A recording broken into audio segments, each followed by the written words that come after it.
Hi, I am Dr. Arsalan and today we are going to study the ribosomes. Ribosomes were discovered in 1955 by Palade. Therefore, ribosomes are also called as Palade granules. The word origin, ribosomes, it is composed of two words. The ribo means ribonucleic acid because it is composed of RNA or ribonucleic acids. So the ribo word has been taken from the ribonucleic acid, and soma or somatic, it means the body. So these are the bodies or the structures which are derived from the ribonucleic acids. Ribosome may be defined as these are tiny spherical granular structures present in the cytoplasm of both prokaryotic and eukaryotic organisms.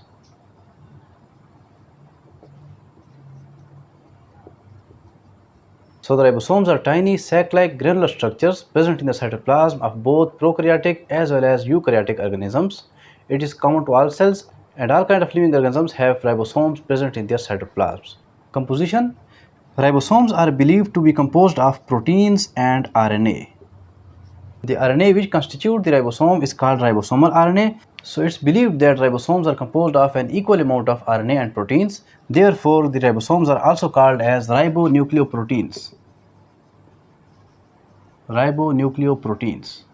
So the ribosomes are also called as Palade granules or ribonucleoproteins. Next is the forms. There are two forms of ribosomes. The first form is attached form, and the ribosomes are attached to the rough endoplasmic reticulum. Second one is dispersed form, in which the ribosomes are freely floating in the cytoplasm of the cell. These are not attached to the endoplasmic reticulum. Both of the kind of ribosomes are required for synthesis of proteins. So they function for synthesis of proteins. All kinds of body proteins are synthesized by attached ribosomes which are present at rough endoplasmic reticulum, where some kind of proteins are also synthesized by the freely dispersed ribosomes. So these are the ribosomes which are free in the cytoplasm, and these synthesize the protein hemoglobin. This is a famous kind of protein present in the red blood cells. It is synthesized by the free form of ribosomes in the cytoplasm. Next is the size. In case of prokaryotes, the ribosomes are of 30s and 50s. 30s is called smaller subunit and 50s is called larger subunit. And these both units are joined together by magnesium ions and constitute 70s ribosomes. Similarly, in case of eukaryotes, the smaller subunit is 40s, larger subunit is 60s, and these are again joined by the magnesium ions and constitute 80s ribosomes. S here means Svedberg Unit. It is named after the scientist Svedberg, and it reveals the sedimentation rate. Basically, the Svedberg unit is the unit for sedimentation rate. It should be kept in mind that these values are not added up, and this 70 and 80s, these are not sums of the smaller and larger subunit of the ribosomes, because if we add this 30 with 50, it comes to 80, and this 40s, if added to 60s, it gives 100s, while we have 70s and 80s. So it clearly reveals that these are not the sum value of the ribosomes. This is just the sedimentation rate. For example, if we are going to separate these ribosomes from the cytoplasm of the cell by ultracentrifugation.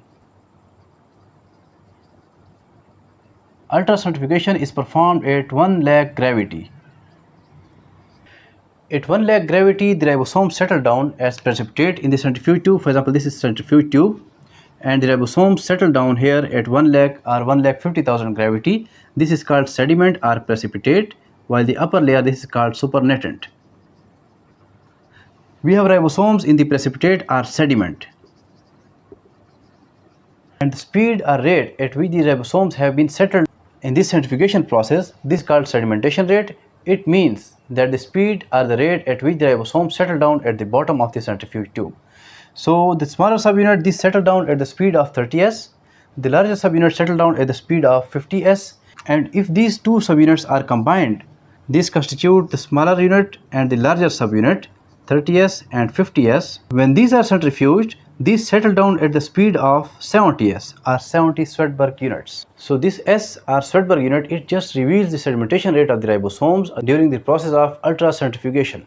Next is the membranes. As we know that the definition of cytoplasmic organelles is that these are membrane bounded structures present in the cytoplasm and performing particular functions. So there are three conditions of cytoplasmic organelles, that these are membrane bounded, these are present in the cytoplasm, and these perform a specific or particular function. So ribosomes only fulfill two conditions of these three conditions, that these are present in the cytoplasm of the cell and these perform particular function of protein synthesis, while these are the only cytoplasmic organelles which lack the membrane. So these are the membraneless cytoplasmic organelles, or the organelles having no membrane. So ribosomes lack the membrane. Next is the diameter. Diameter of ribosomes is 20 nanometer. So these can only be seen through electron microscope. Preferably these are seen through scanning electron microscope because their surface view is sufficient for this study. Next is the polysome. As we know that during protein synthesis,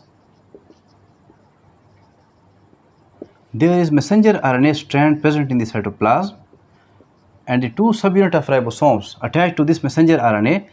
The smaller subunit attached to the upper end of the messenger RNA strand, and larger subunit is attached to the lower end of the messenger RNA. And these ribosomal subunits, these tend to translate this messenger RNA into proteins. So protein synthesis occur in this way. This is called translation process. Sometimes many subunits of ribosomes are attached to this messenger RNA. This is called polysomes. The word polysome is composed of two words. The poly means many and soma means body. So it refers to the many subunits of the ribosomes attached to a single messenger RNA strand during the process of protein synthesis. These constitute the polysomes or polyribosomes. So polysomes are also called as polyribosomes. Next, the presence of ribosomes. Ribosomes are present in the cytoplasm of cell. It is present in both prokaryotic as well as eukaryotic organisms. Prokaryotic as well as eukaryotic organisms. These both kinds of cells, these are gifted with the ribosomes. The ribosomes are also present in the mitochondria and chloroplast. And it should be kept in mind that mitochondria and chloroplast, these are present only in the eukaryotic cells or eukaryotes, because prokaryotes, these lack the membrane bounded cytoplasmic organelles. So these mitochondria and chloroplasts, these are present only in the eukaryotic organisms. And it's strange to know that these mitochondria and chloroplasts, these have prokaryotic ribosomes. Prokaryotic ribosomes means that these consist of 30s, 50s and 70s ribosomes, which are prokaryotic in nature. These ribosomes actually support the theory of endosymbiosis and evolution, that prokaryotes have evolved into the eukaryotes. And it is interesting to know that ribosomes are present in the organelles. So ribosomes are the organelles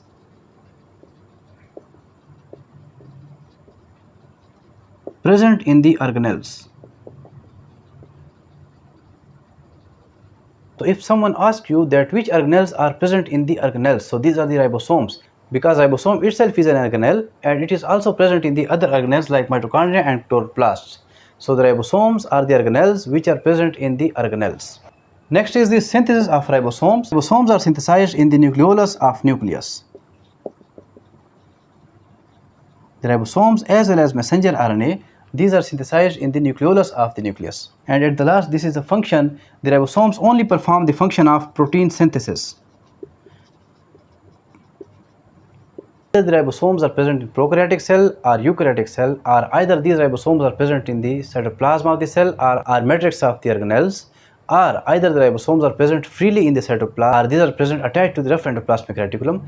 All these kinds are states of the ribosomes. These are responsible for synthesis of the proteins for the body, and such proteins which are synthesized by the body are ribosomes of the cells. These proteins are referred to as non-essential proteins, because there is no need to take these proteins in the diet, because ribosomes are already synthesizing these kind of proteins. So these are the non-essential proteins. So this was all about a mysterious organelle, the ribosomes. Thank you.